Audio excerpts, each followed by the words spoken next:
जय जिजाऊ जय शिवराय. तर मी अश्विनी आणि मी कविता तुमचं सर्वांचं स्वागत करतो आम्ही जिंजुर्डे युट्यूब चॅनलवर. तर बघा संध्याकाळची वेळ आहे, तर आता स्वयंपाकाला लागलेलो होतो. फक्त आता भजी तळायची राहिलेले आहे. तुम्हाला टायटल वरून आणि थंबनेल वरून तर कळलंच असेल की आज म्हणजे आम्हाला घरी आमच्या करमत नाहीये. कारण की कमून तर आज आमच्या घरचं जे भाभिंद आहे का ते आज त्यांच्या गावाला चाललेलं आहे बघा. आणि कसं राहतं आता तुम्ही ब्लॉग मध्ये बघितलंच की आमच्या सोबत ज्या काम करतात त्या भाभीन त्या आणि बरंच लेबर आलेलं होतं.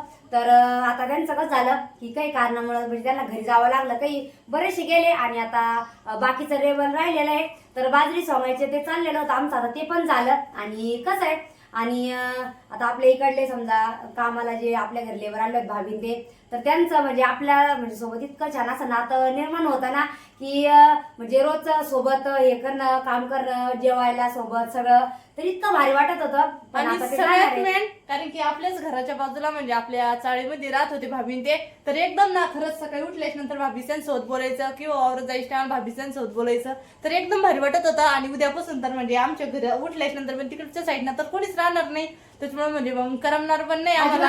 आतापासूनच कर माहिती का राहिलं कारण की त्यांनी पूर्ण पसारा त्यांचं बिरड वगैरे सगळं गुन्ह्यामध्ये पॅक केलं आणि मग लगेच निघायचं होतं त्यांना. पण मग म्हणलं गाडी येणार आहे, अजून गाडी येणार आहे, अजून टाइम आहे. पण मग म्हणलं आता लेबर जाण्याच्या आधी आपल्याला गोडतोंड करावंच लागेल त्यांचं. तर मग सीझन म्हटल्यावर मग सीझनचा स्वयंपाक करावा लागतो.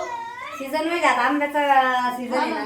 मग त्यांच्यासाठी बघा आम्ही मस्त आमरसचा बेत बनवलेला आहे. तर स्वयंपाक आमचा बराच आवडत आले, फक्त आता भजी तळायची बाकी आहे. बघा तरी लागलेलं आहे भजी तळायला आणि आमरस चपातीन ते बाकी करून ठेवलं. म्हणलं आता भजी ते काढून घेऊ आणि गरम लगे त्यांना बसू जेवण करायला. भरपूर टाइम झाला आता, भरपूर टाइम झाला. पवन गाडी पण येईन असं. हा न्यात आंबे आले ना ते. हा तुम्ही नाही बसा, नाही आम्ही नंतर बसू. आम्ही नंतर बसून. हा हा बहीण द्यायला का हा बहीण त्याले ना त्यांना बोलवलं ना जेवायला. नंदिनी? हे बघा भाभी भैया ते पण आले जेवण. बसा ना तुम्ही. हा ते गणेश भैया येऊ राहिले का? डिस्को पवन तुम्ही दोघं पण बसा.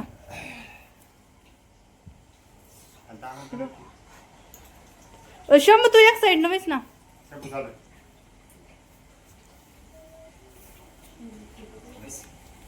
काय झालं? बघा चाललेला स्वयंपाक आणि खरंच ना 5 वाजल्यापासून स्वयंपाकाला पण लागलो. कसं भाभी त्यांना जायचं म्हणलं मग मस्त असं गोड आयटम करू, आमरस चपाती आणि भजी. तर कसं मग ते जेवण पण करून जाते आणि लांबचा प्रवास आहे त्यांचा बी. कारण की आता बसल्याच नंतर मग पाठी पोहोचते ते 5ला असे.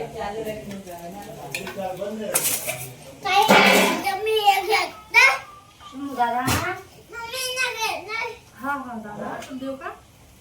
शंभूला भजी आवडत ते. आवडते का? शंभूला भजी नाही आवडत, त्याला भजी नाही खायचे. मला तर लई आवडते बाई. आवडते का?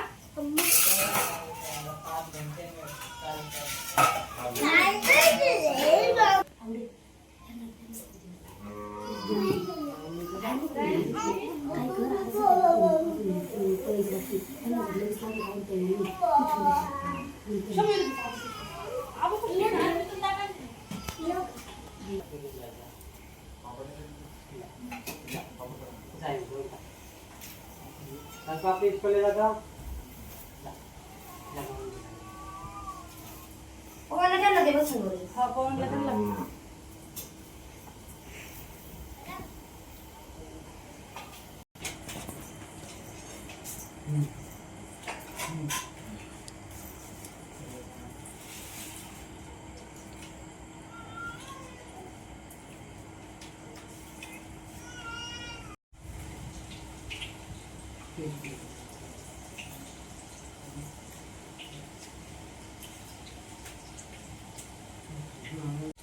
काय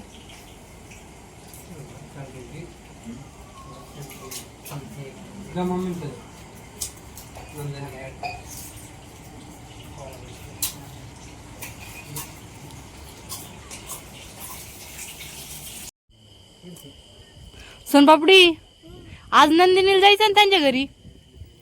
हा तू जाते त्यांच्यासोबत जायचंय त्यांच्यासोबत. काय? सोनपापडीला जायचं त्यांच्यासोबत. हा ना सोनपापडीला घेऊन जा भाभी.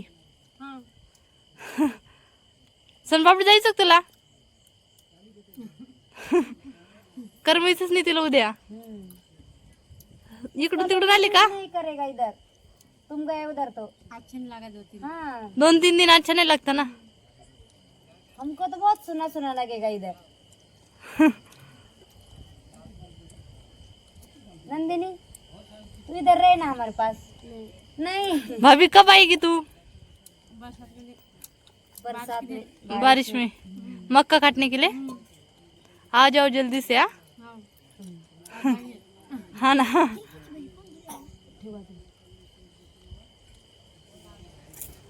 मम्मीला एक साईडला बसलं इकडं मग एवढ्याला इकडे हा ना म्हणजे वट्या त्याची वड आपलं बसत नाही येत शेंगे खातो काय पाहिजे बघ आता सगळेजण बसलेले आहेत जेवायला आणि मस्त रस चपातीचा बेत आहे आपल्या घरी सोनपापडी आज बसली बी जेवायला त्यांच्यासोबत बसली पाहिजे शंभू कुठे गेला शंभू गेला तिकडे खेळायला शंभू झोपला काही म्हणून मग तेव्हा तुझा फोन पोराला गाडीवर पाहून शंभू शंभू चाल ना जेवायला अय शंभू चल ना हा भाभी पोटभर जेवा बर का